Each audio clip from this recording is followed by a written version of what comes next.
Hello student. तो हम पढ़ रहे हैं आपके पास सरल रेखाएं यानी आपके पास स्ट्रेट लाइन। एनसीईआरटी बुक में 11th क्लास में आपके पास मेन चैप्टर आपके पास है, क्योंकि इसके जो टॉपिक होने वाले हैं वो हम है ना 12th में भी उसके कॉन्सेप्ट यूज़ करने वाले हैं आपके पास। ठीक है, तो हम एक्सरसाइज 10.3 के कुछ क्वेश्चन एज ए एग्जाम्पल कर चुके हैं और कुछ मैं आपको बता रहा हूँ जो इंपॉर्टेंट आपके पास है। ठीक है, तो हम शुरुआत करेंगे एक्सरसाइज में। सबसे पहले मैं बता रहा हूँ आपके पास क्वेश्चन नंबर 7 आपके पास। ठीक है, इससे पहले के क्वेश्चन आपके पास मैंने है ना कुछ एज ए एग्जाम्पल और आपके पास कुछ इजीली आप कर सकते हो, पहले से मैंने आपको बता दिए हैं। तो क्वेश्चन नंबर 7 में देखो, find equation of line parallel to the line. इस रेखा के समांतर एक रेखा का समीकरण ज्ञात करना है जिस पर आपके पास क्या है, जो इस बिंदु से गुजर रही है। देखो सॉल्यूशन। तो जब भी आपको कहा जाता है कि इक्वेशन ऑफ लाइन निकालना है तो उसमें दो चीज़ों का ध्यान देना होता है, एक तो होती है ढाल और एक होता है बिंदु। तो मुझे दिया हुआ बिंदु आपके पास दिया, देखो गिवन पॉइंट इज, मैंने कहा पॉइंट -2 और 3, और पैरेलल लाइन भी दी हुई है इज 3x - 4y + 2 = 0। ये आपके पास है। तो हमको मालूम है क्योंकि अगर रेखाएं समांतर होती हैं तो उनकी ढालें भी समान होगी। ठीक है, तो अगर ये पैरेलल लाइन है, इस रेखा के पैरेलल हमको समीकरण निकालना, मतलब ये भी समांतर रेखा है, तो हम क्या करेंगे, सबसे पहले इसकी क्या निकालेंगे, ढाल निकालेंगे। अब जो स्लोप होगा, देखो स्लोप ऑफ पैरेलल लाइन की बात करें, उसको निकालने के तरीके दो आपके पास हैं। तो मैं निकालना चाहता हूँ स्लोप ऑफ पैरेलल लाइन, तो मैं क्या करूँगा, उसका जो फर्स्ट मेथड है वो तो आपके पास ये कहें कि डायरेक्ट फॉर्मूला भी है आपके पास। उस टाइम पर m बराबर होता है माइनस कोफिशिएंट ऑफ, इस इक्वेशन में coefficient of x upon coefficient of y। ये हो गया। इसके आधार पर देखो आपको मालूम है x का गुणांक कितना रहा है, 3, तो आगे से -1 आए। ठीक है, अपॉन y का गुणांक है -4, कितना रहा है, 3/4। एक मेथड तो ये है। और सेकंड मेथड में आपके पास जो मेथड सेकंड है उसके अनुसार हम लिखाएंगे पर, देखो हम उसको चेंज कर देंगे, हम ट्रांसफॉर्म करेंगे, transform 3x - 4y + 2 = 0 into slope intercept form. किस में चेंज करेंगे, स्लोप इंटरसेप्ट फॉर्म में, जिसे हम निरूपित करते हैं y = mx + c के रूप में। कुल मिला के इससे y का मान निकालना है इस वाले क्वेश्चन से, तो हो जाएगा 4y = 3x + 2। ये 4y उधर चले गया, 4y, तो y = कितना मिल गया, 3/4x + 1/2। तो ये मुझे मिला। तो जब मैं इसकी तुलना कर रहा हूँ इससे, तो मुझे क्या प्राप्त हो रहा है, m यानी स्लोप कितना हो गया, 3/4। तो चाहे इस मेथड से करो चाहे इस मेथड से मिलो, तो आपके पास रेखाएं, आपके पास जो पैरेलल लाइन है उसका स्लोप मैंने निकाल लिया है, क्योंकि दिया हुआ है एज लाइन्स आर पैरेलल, क्योंकि रेखाएं पैरेलल हैं, सो स्लोप ऑफ पैरेलल लाइन या रिक्वायर्ड लाइन इज m बराबर, उसका भी स्लोप भी, जिस इक्वेशन को हमको निकालना है उसका स्लोप भी हो जाएगा 3/4। अब मुझे स्लोप मिल गया है, पॉइंट मिल चुका है, तो आपको मालूम है इक्वेशन ऑफ लाइन हो जाएगा,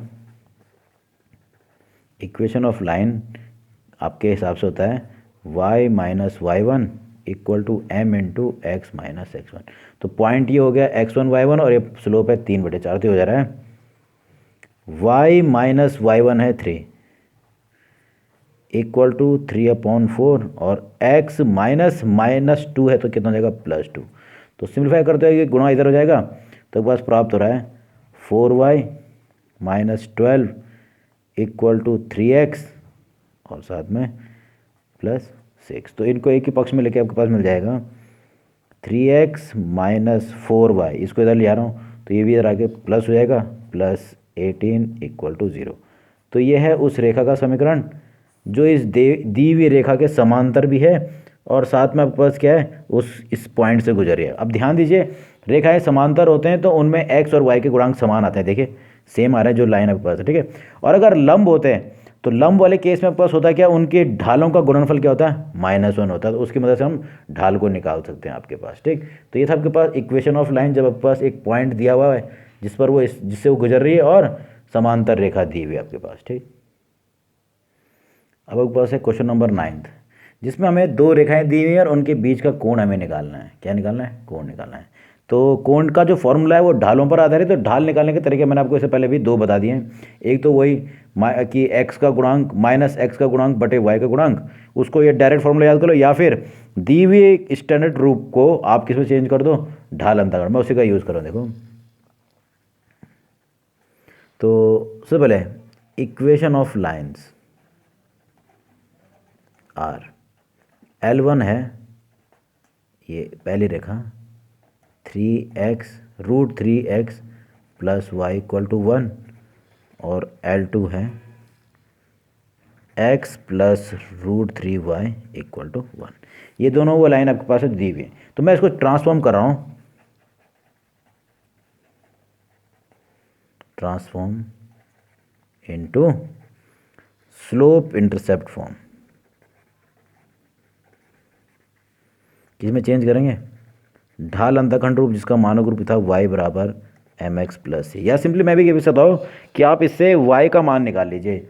तो जो y का जो मान निकालेंगे उसमें जो x का गुणांक आएगा वो क्या कहलाएगा, ढाल। तो देखो पहली रेखा के लिए फॉर L1 जब इसमें y का मान निकालो तो y इक्वल टू हो रहा है -√3x प्लस 1। तो यानी इस हिसाब से मुझे तुलना करने पर m1 मिल गया है -√3।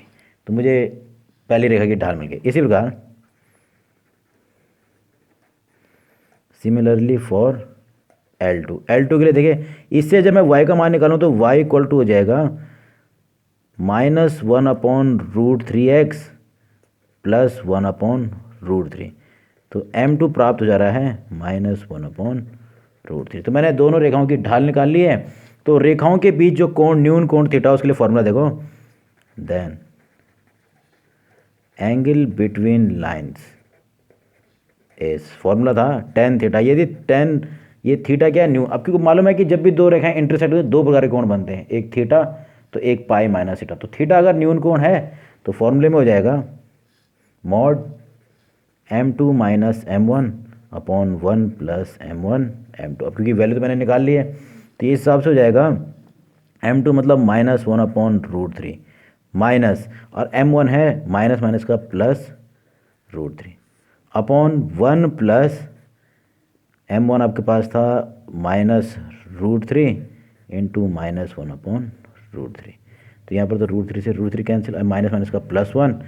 तो ये जब सिम्प्लीफाई करते रहा है -1/√3 प्लस √3 अपॉन, ये दोनों के गुणा में थे तो माइनस का प्लस हो जाएगा, नीचे बचेगा 2। तो जब मैं सिंप्लीफाई करूँ देखिए क्या मिल रहा है, ये जाएगा पहले एलसीएम में इधर, तो ये हो जाएगा -1 प्लस √3 और √3 हो जाएगा 3 अपॉन, फिर ये √3 का आएगा नीचे, ये हो जाएगा 2√3। तो आपके पास बच रहा है 2/2√3 और सिम्प्लीफाई करके कितना आ रहा है 1/√3। तो tan थीटा इक्वल टू मिला है 1/√3। तो जब tan थीटा इक्वल टू 1/√3 है तो आपको मालूम है कि किस कोण tan के थीटा के किस मान के लिए tan का मान 1/√3 ये होता है 30 डिग्री या π/6। तो उन दोनों के मध्य न्यून कोण ये होगा। वैसे तो कोण की बात करें तो ये आपके पास अगर 60 का 30 का बना है तो एक कोण 180 माइनस 30 मतलब 150 का भी बना होगा। पर थीटा अगर न्यून कोण के बारे में हम बात कर रहे हैं तो उस टाइम पर थीटा बराबर कितना रहा है 30 डिग्री या π/6 आपके पास। ठीक, तो बस यहाँ पर भी हम किस पे आधारित हैं, ढाल पर आधारित है। जो ढाल की वैल्यू मिलेगी हमेशा लेने हमेशा पॉजिटिव, तो यहाँ पर ऑलरेडी क्या मिल रही है, पॉजिटिव मान ही मिल रहा है बस। तो कितना मिल रहा है 1/√3। तो इस हिसाब से थीटा का मान मिल रहा है π/6। तो ये जो फॉर्मूला है ये हमने इस एक्सरसाइज में तो नहीं पर इससे पहले वाले कॉन्सेप्ट में पढ़ा है। तो ये फॉर्मूला काफ़ी इंपॉर्टेंट है, आगे भी आपके पास काफ़ी जगह यूज़ होने वाला है आपके पास। ठीक, अब क्वेश्चन नंबर 10वां देखिए। आपके पास ये if line passes through 2 points, ये 2 पॉइंट हैं, इससे गुजरने वाली जो रेखा है वो परपेंडिकुलर है इस पर, तो find the value of H. अब देखिए आपके पास हमने रेखाओं के गुण में पढ़ा था, दो रेखाएं अगर समांतर है तब तो कहते हैं कि उनका जो ढाल होती है समान होती है। पर अगर दो रेखाएं परस्पर लंब हो जाएं, जो कि यहाँ पर दीर्घा परवल, तो उस टाइम पर दोनों की ढालों का गुणनफल कितना होता है -1। ठीक, तो सबसे पहले निकालूंगा, देखो पास सबसे पहले slope of line passes through, जो किससे गुजर रही है H3 और 4 1 से गुजर रहा है, इसको मैंने मान लिया m1। उसके स्लोप को निरूपित किया m1 का फॉर्मूला है y2 minus y1 upon x2 में दो बिंदुओं से जाने वाली रेखा क्या स्लोप हमने इस प्रकार से पढ़ा था, तो ये हो जाएगा 1-3/4 - h। तो आपके पास प्राप्त हो गया आपके पास सिंपली ये और था -2/4 - h। इस माइनस को अगर मैं नीचे दूंगा तो m1 प्राप्त हो गया 2/h-4। तो ये पहले उन दोनों बिंदु से गुजरने वाली रेखा का स्लोप निकाल लिया। ठीक, इसी प्रकार आपके पास इक्वेशन ऑफ लाइन है, जो दी हुई रेखा है, जो गिवन लाइन है ना, उसका इक्वेशन ऑफ लाइन दे रखा है 7x - 9y - 19 = 0। ये मुझे रेखा का समीकरण दिया हुआ है। ठीक, तो मैं इससे भी इस रेखा, क्योंकि उसने कहा है कि जो इन दोनों बिंदुओं से जाने वाली रेखा है वो इस रेखा पर क्या है, परपेंडिकुलर है। तो क्योंकि गुण होता है परपेंडिकुलर रेखाओं का m1.m2 = -1, इससे भी मैं ढाल निकालने वाला। देखो, तो स्लोप निकालने के लिए क्या करेंगे, वही इस इक्वेशन को मैंने ट्रांसफॉर्म कर दिया, ये स्टैंडर्ड इक्वेशन यानी आपके पास जनरल फॉर्म में transform into y = mx + c, जिसे कहते हैं स्लोप इंटरसेप्ट फॉर्म। इसको मैंने स्लोप इंटरसेप्ट फॉर्म में चेंज करूंगा तो मतलब कुल मिला के y का मान निकालना है। तो y = हो जाएगा आपके पास, y = हो जाएगा 7/9x - 19/9। तो ये आपके पास स्टैंडर्ड फॉर्म में चेंज कर दिया मैंने। मतलब स्टैंडर्ड फॉर्म जो ये था, मानक रूप जो ये है, व्यापक रूप कहते हैं जैसे जनरल इक्वेशन, तो उसको मैंने y = mx + c में चेंज किया। इसके आधार पर मुझे उसकी ढाल मिल गई, वो है कितनी, 7/9। तो 7/9 दूसरी रेखा की ढाल आ गई। अब आपको मालूम है कि रेखाएं क्या हैं, आपस में परपेंडिकुलर हैं। तो देखो, by property of perpendicular line,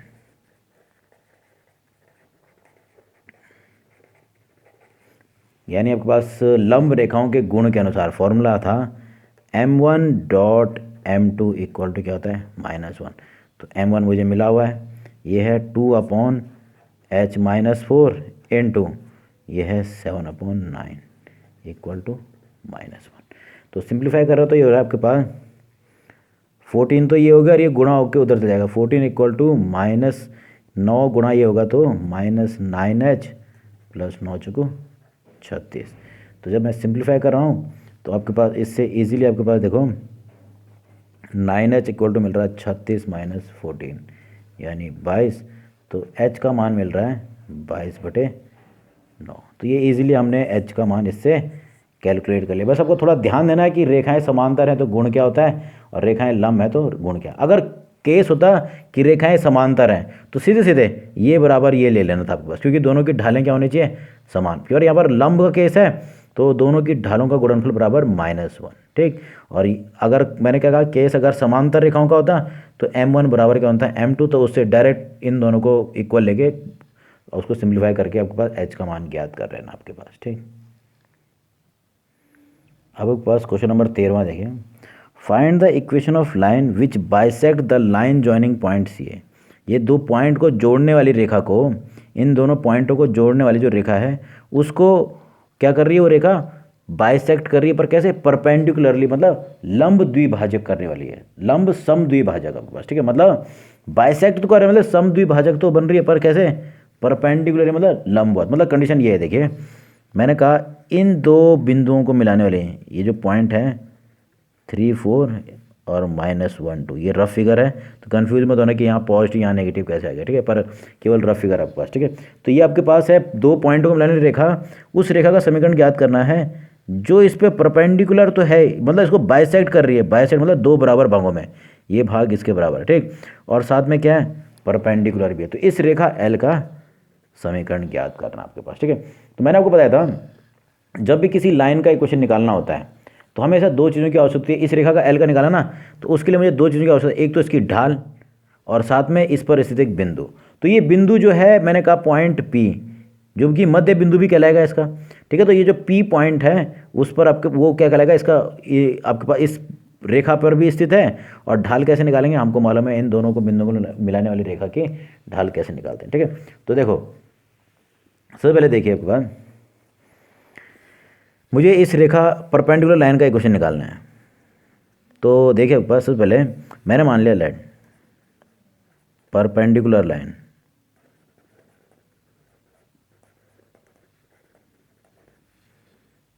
line जो एल है बस एल है, लाइन एल इक्वली बाइसेक्ट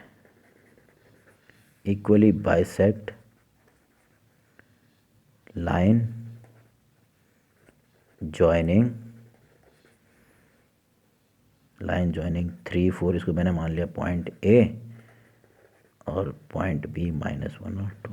ये क्या कर रहा है कि जो line late perpendicular line L, ये जो एल रेखा है वो क्या कर रही है, equally bisect line joining at point P. तो पी पॉइंट को पे क्या करे, बाइसेक्ट कर रहा है। तो यानी आपके पास मैं ये भी कह सकता हूँ, यानी P is mid point of A B, यही तो होना चाहिए। आपको मालूम है अगर ये एल रेखा उसको परपेंडिकुलरली इक्वली बाइसेक्ट करिए, मतलब इक्वली बाइसेक्ट मतलब बाइसेक्ट का मतलब ये होता है आपके पास क्या, समद्विभाजक आपके पास, ठीक है, मतलब दो बराबर भागों में बांट रही है। तो आपके पास यानी पी जो पॉइंट मैंने कहा पी पॉइंट पर बाइसेक्ट कर रही है, तो यानी पी पॉइंट क्या होगा, इन दोनों का मध्य बिंदु। तो अगर पी मिड पॉइंट है तो देखो कोऑर्डिनेट क्या हो जाएंगे,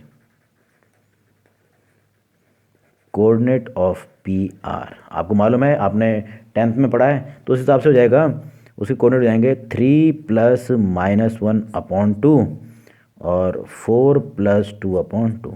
तो यानी आपके पास क्या प्राप्त हो रहा है, पी कोऑर्डिनेट पी मिल गया, ये और था 3 - 1 मतलब 2/2 मतलब 1, और ये और था 6 यानी 1 3। तो इसे कोऑर्डिनेट क्या मिले, पी पॉइंट के निर्देशांक मिल गए। इसके अतिरिक्त आल्सो अगर मैं बात करूं slope of line segment A B रेखा की जो लाइन सेगमेंट ए बी है उसका अगर स्लोप की बात करें, तो क्योंकि उस पर सिर्फ दो बिंदु दिए हुए हैं, उसको मैंने m मान लिया m1, तो वो आपके पास होता है y2 - y1/x2 - x1। तो देखो इस रेखा का अगर समीकरण जिसको मुझे निकालना है ना, उसके लिए पहले मैंने बिंदु निकाला, उस पर स्थित बिंदु है P पॉइंट, मैंने निकाल लिया।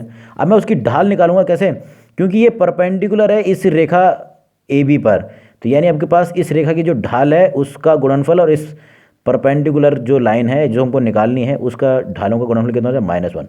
उसी के लिए मैं निकाल रहा हूँ सबसे पहले इस लाइन सेगमेंट ए बी की स्लोप, यानी आपके पास m1, और आपको क्योंकि मालूम है कि इस रेखा ए बी पर दो बिंदु दिए हुए हैं, तो इसके आधार पर मैं आपके पास स्लोप निकाल सकता हूँ y2 माइनस, ये हो गया x1 y1 x2 y2, तो ये हो जाएगा 2 - 4 और -1 - 3, तो ये और आपके पास -2/-4 मतलब 1/2। तो ये आ गया लाइन सेगमेंट ए बी का स्लोप।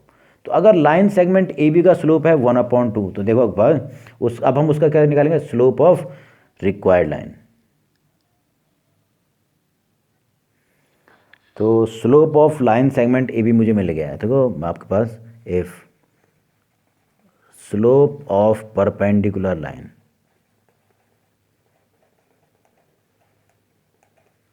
इज m, क्या मान लिया, या m2 भी मान सकते हो, अगर वो m2 है तो then by property of perpendicular lines,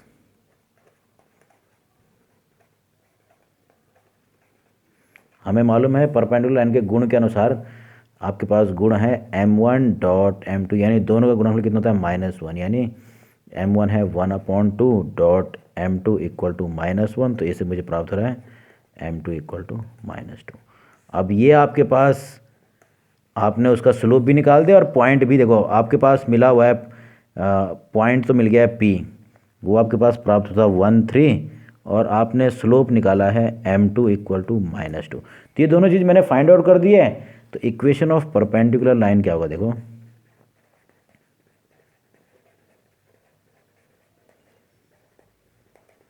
yes वो था formula y - y1 = m × x - x1। तो इसके आधार पे हो जाएगा y - y का निर्देशांक है 3 = -2 × x - 1। तो मिल रहा है आपके पास y - 3 = -2 + 2। तो ये इधर आपके पास हो जाएगा x भी है आपके पास, तो ये हो जाएगा 2x + y - 5 = 0। तो ये उस रेखा का समीकरण है जो दिए हुए दोनों बिंदुओं से गुजरने वाली रेखा पर परस्पर लंब आपके पास होने वाले आपके पास, ठीक है। तो सिंपल सा आपके पास टॉपिक आपके पास है। तो इजीली हम क्या कर सकते हैं, इसको कर सकते हैं आपके पास। ठीक, क्वेश्चन नंबर 14 देखें, find the corner of the foot of the perpendicular from the point A to the line. तो आपको करना क्या है, इस रेखा पर इस बिंदु से जो परपेंडिकुलर ड्रॉ होगा उसके फुट मतलब जहाँ पर वो बन रहा होगा इस पे, उसका क्या करना है, उसके निर्देशांक ज्ञात करना है। देखिए किस प्रकार से, मान लो लाइन आपके पास ये रेखा है और पॉइंट ये आपके पास दे रखा है, मैंने कहा पी पॉइंट, ए पॉइंट पी मान लिया, -1 2 3। तो इससे जो परपेंडिकुलर इस पर बन रहा है ये, तो ये जो पॉइंट जहाँ पर ये इसको मीट कर रहा है, मतलब जहाँ पर ये मिल रहा है आपके पास इस पॉइंट, इस रेखा पर, रेखा का समीकरण दे रखा है 3x - 4y - 16 = 0। इस रेखा पर जिस बिंदु पर ये मीट कर रहा है परपेंडिकुलर, वो क्या करना है आपके पास, उस बिंदु का निर्देशांक मतलब क्यू बिंदु का निर्देशांक ज्ञात करना है आपके पास। ठीक है, तो क्यू बिंदु का निर्देशांक हमको ज्ञात करना है, और जो दिया हुआ मैं आपको बता दूं कि रेखा का समीकरण और पॉइंट दिया है आपके पास। ठीक, तो देखिए किस प्रकार से, मैं चाहता हूं कि आपके पास इस लाइन का क्वेश्चन दिया है और ये पॉइंट कुछ और नहीं, इन दोनों का पॉइंट ऑफ, ये जो रेखा पी क्यू जो परपेंडिकुलर है, परपेंडिकुलर इस रेखा का क्या है, ये क्या है, पॉइंट ऑफ इंटरसेक्शन भी है।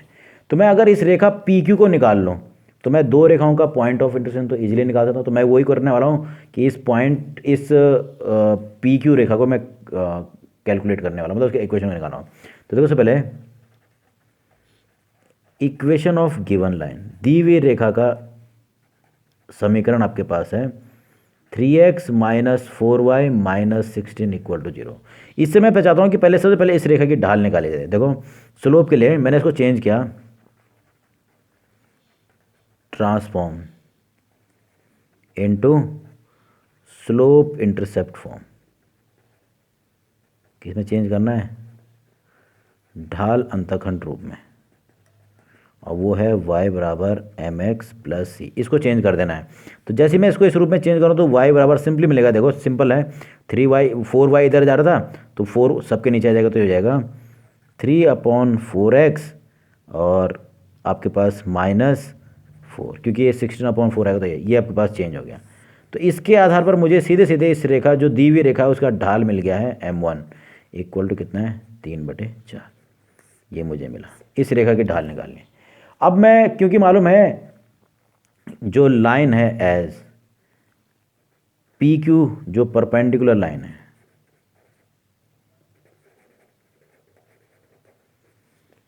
जो पी क्यू है वो क्या है, परपेंडिकुलर है गिवन लाइन, जो है ना, परपेंडिकुलर टू गिवन लाइन। तो इसका अर्थ सीधा है, सो slope of P Q into slope of given line, क्योंकि आपको मालूम परपेंडिकुलर लाइन का गुण क्या होता है, -1। ये गुण ये है, तो यानी इससे आपके पास, इसके आधार पर मैं स्लोप ऑफ पी क्यू निकाल सकता हूँ। तो पी क्यू इक्वल मिल रहा है -1 स्लोप ऑफ गिवन लाइन। तो मैंने गिवन लाइन का स्लोप निकाल लिया है। तो गिवन लाइन का स्लोप कितना था, 3/4। तो इसको, यानी मैं बात करूं इसकी, तो स्लोप ऑफ पी क्यू क्या हो जाएगा, जैसे मैं यहाँ पर 3/4 होगा तो 4 ऊपर जाएगा, -4/3। तो मुझे स्लोप मिल गया पी क्यू का। अब स्लोप मिल गया और पी बिंदु मुझे मिला है, तो मैं क्या करूँगा, सबसे पहले इस पी, जो पी क्यू आपके पास जो रेखा लंब है उसका समीकरण ज्ञात कर लूँगा। देखो आपके पास किस प्रकार से, तो जो आपके पास दिया होता है उसके आधार पर देखो मैंने स्लोप परपेंडिकुलर का भी निकाल दिया और बिंदु भी स्थित है उस पर। तो देखो आपके पास पी बिंदु के निर्देशांक भी मिले हैं, और जो पी क्यू परपेंडिकुलर उसका स्लोप मैं अभी निकाल चुका हूँ, वो है -4/5। तो मैं इक्वेशन निकालूँ तो क्या हो जाएगा, सीधे फॉर्मूला है y - y1 मतलब 3 = m मतलब 4/3 इंटू x - x1 हो जाएगा +1। ये इस प्रकार से हो जाएगा। ठीक है, तो इक्वेशन आपके पास मिल रहा है, आपके पास देखो ये हो जाएगा 3y - 9 = -4x - 4। तो आपके पास मिल रहा है 4x + 3y, और ये इधर के प्लस और तो -5 = 0। तो ये मैंने परपेंडिकुलर का इक्वेशन निकाल लिया है, और ये तो परपेंडिकुलर इक्वेशन निकाला, और एक लाइन आपके पास दिया हुआ था एंड गिवन लाइन थी आपके पास वो थी 3x - 4y - 16 = 0। तो ये दो इक्वेशन मुझे अब रेखा के मिल गए हैं। अब जो परपेंडिकुलर लाइन है वो ये है और ये आपके पास है। ठीक है, अब तो मैंने आपको फिगर में बताया था कि ये इस प्रकार से अगर ये आपके पास दी हुई रेखा है और ये परपेंडिकुलर है पी, तो ये जो क्यू पॉइंट के अगर आपको निर्देशांक निकालना है, ये तो कुछ और नहीं, वो आपके पास क्या होता है, पॉइंट ऑफ इंटरसेक्शन। तो करना क्या होगा, आपको पॉइंट ऑफ इंटरसेक्शन को निकालना है, पॉइंट ऑफ इंटरसेक्शन ज्ञात करना है, वो है पॉइंट क्यू। तो हम करेंगे क्या, इन दोनों इक्वेशनों को सॉल्व कर लेंगे। अब सॉल्व करना तो हमको 10th में भी पढ़ा है आपके पास, 10th में हमने कई विधियों से हमने समीकरण निकायों के हल ज्ञात किए हैं। तो आप किसी भी विधि से, चाहे आप बज्रगण विधि से, चाहे आप विलोपन विधि से, चाहे किसी भी से आप x और y का मान ज्ञात कर सकते हैं। तो ईजिली q पॉइंट आपके पास मिल जाएगा। आपके पास देखो q पॉइंट के निर्देशांक होंगे आपके पास कैलकुलेट करने पर 68/25 और लास्ट में आएगा -49/25। तो ये आप इजीली इसके बाद आप कैलकुलेट कर सकते हो। मैंने किया क्या कि जो लंब रेखा थी, जो लंब था पी क्यू, उसका इक्वेशन निकाल लिया। अब इक्वेशन निकाल लिया तो जो पॉइंट क्यू है वो निकालना था मुझे। तो अब ये पॉइंट कुछ और क्यू कुछ और नहीं, जो रेखा पी क्यू लंब रेखा और जो दी हुई रेखा ना, उसका क्या है, पॉइंट ऑफ इंटरसेक्शन। और पॉइंट ऑफ इंटरसेक्शन कैसे निकालते हैं आपने 10th में पढ़ा है। इन दोनों इक्वेशनों को करना है, सॉल्व करना है। और 10th के स्टैंडर्ड से जब आपने सॉल्व किया था, तो किसी भी विधि का प्रयोग करते हो आप इसको सॉल्व करके एक्स वाई का जो मान निकालोगे वही क्या कहलाएगा, क्यू बिंदु के निर्देशांक कहलाएंगे आपके पास। ठीक, अब एक्सरसाइज है क्वेश्चन नंबर 16 देखिए। आपके पास क्वेश्चन में दिया है कि दो रेखाएं दी हुई है, मैंने यहाँ पर लिख दिया आपके पास x cos theta minus y sine theta equal to k cos theta. ये इसके लिए x का गुणांक हो गया ये a, ये हो गया y का गुणांक, ये हो गया b। ठीक है, और ये आपके पास c जिससे आपसे। ठीक, तो देखो एक बार, ये जो आपके पास है दो रेखाओं के समीकरण दिए हुए हैं और दोनों की मूल बिंदु से दूरी परपेंडिकुलर डिस्टेंस क्या है, p एंड q। तो आपके पास दोनों के जो लेंथ ऑफ परपेंडिकुलर, मतलब जो परपेंडिकुलर की जो लेंथ होगी, जो मूल बिंदु से परपेंडिकुलर पड़े हैं, उसकी लंबाई क्या है, पी और क्यू। इसकी भी और इसकी भी दोनों की दूरियां दी हुई हैं। तो आपको प्रूफ करना है P square plus 4q² equal to क्या होना चाहिए, के स्क्वायर। तो देखिए ये है इक्वेशन ऑफ लाइन। जब मैं इनकी तुलना कर रहा हूँ, कंपेयरिंग विद स्टैंडर्ड इक्वेशन, मतलब ax plus by plus c equal to 0। तो जब इससे तुलना की जा रही है तो आपके पास देखो डायरेक्ट मिलेगा फॉर L1, इसको मैंने मान लिया L1 और इसको मैंने मान लिया L2। फॉर L1 इससे मिल रहा है आपके पास A1 equal to cos theta, B1 equal to minus sine theta और C1 इक्वल टू, क्योंकि वो स्टैंडर्ड फॉर्म यहाँ है ना, इसको इधर भेजेंगे तो माइनस के कॉस 2 थीटा। ये आपके पास L1 के लिए। और L2 के लिए प्राप्त होगा, देखिए L2 के लिए प्राप्त हो रहा है A2 equal to sign theta और B2 equal to cos theta और C2 इक्वल टू -1/2 के साइन 2 थीटा। ये मैंने निकाल लिया। अब मुझे मालूम है कि दोनों की मूल बिंदु से जो परपेंडिकुलर की जो लेंथ है, यानी मैं ये भी कह सकता हूँ मूल बिंदु से उनकी परपेंडिकुलर डिस्टेंस, तो उस यानी मूल बिंदु की उन दोनों रेखाओं से दूरी, ये भी कह सकते हैं हम। तो मैं दूरी का जो सूत्र आपके पास है उसका यूज़ करते हुए देखो यहाँ पर आपके पास बता रहा हूँ आपके पास कि इनके लिए अगर प्रश्न के अनुसार क्या दिया हुआ, देखो then distance of L1 from origin, जिसे कहते हैं 0 0, उससे दूरी दे रखी है आपके पास, क्या दी हुई है, length of perpendicular from origin, मतलब वही दूरी कहलाएगा आपके पास। परपेंडिकुलर की लेंथ मतलब मूल बिंदु की उस रेखा से दूरी, वो दे रखा है small p equal to, formula जब अप्लाई करूंगा इसके साथ तो 0 into cos theta, 0 into cos theta minus, formula आपको मालूम है a into x1 plus B into y1 plus c upon a² plus b²। तो ये हो जाएगा 0 into cos theta plus 0 into minus sine theta plus c की जगह पे कितना है minus k cos 2 theta whole upon a² plus b², a² plus b² करेंगे तो कितना हो जाएगा, ये हो रहा है cos square theta plus sine square theta का मॉड, ये तो होता है 1। तो इसके आधार पर p का मान मुझे प्राप्त हो रहा है। देखिए p इक्वल टू सिंपली आपके पास मॉड, ये तो 0 हो जाएगा पर मॉड का इसका नेगेटिव हो जाएगा के कॉस 2 थीटा। तो मुझे ये मिल गया p का मान। ठीक, इसी प्रकार मैं दूसरे वाले से क्या मिला लूँगा, q का मान आपके पास। देखिए किस प्रकार से, इसी प्रकार से जब मैं दूसरी रेखा, जो दूसरी लाइन है उसकी मूल बिंदु से दूरी निकालो तो फॉर्मूले के अनुसार a ये था a into x1 b into x2 और प्लस c, तो c की जगह पे आ गया, और upon a square plus B square, तो ये तो आपके पास 1 हो जाएगा।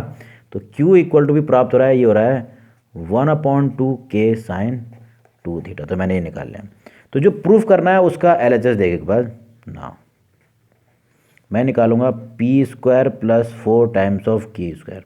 तो p का मान और q का मान मैंने यहाँ रखा, तो क्योंकि मालूम था p का मान था, ये हो जाएगा k square cos square 2 theta और plus 4 times of Q square. अब जब इसका स्क्वायर करूँगा तो देखिए, जब इसका स्क्वायर करेंगे तो ये जाएगा 4, और 4 से 4 का हो जाएगा कैंसिल, आपके पास बचेगा के स्क्वायर साइन स्क्वायर 2 थीटा। तो मुझे कुछ ऐसा प्राप्त हो रहा है। तो इसमें देखिए आपके पास के स्क्वायर उभयनिष्ठ हो जा रहा है, आपके पास हो रहा है cos square 2 theta plus sine square 2 theta. तो ये क्या होता है 1, तो क्या प्रूफ हो गया के स्क्वायर। तो ये इजीली हमने प्रूफ कर लिया आपके पास जो हमको प्रूफ करना था, ठीक है। तो ये आपके पास एक्सरसाइज के मेन क्वेश्चन मैंने आपको बताया। अगर कोई क्वेश्चन आपको नहीं आता तो कमेंट बॉक्स पे जाके कमेंट करें, और मैं आपको वो जो क्वेश्चन आपके पास होगा मैं आपको अगले वीडियोज़ में अपलोड कर दूंगा। तो अगले वीडियो में आपको बताने वाला हूँ इसकी जो पर आधारित जो विविध प्रश्नावली है उसके कुछ क्वेश्चन आपके पास, ठीक। ओके।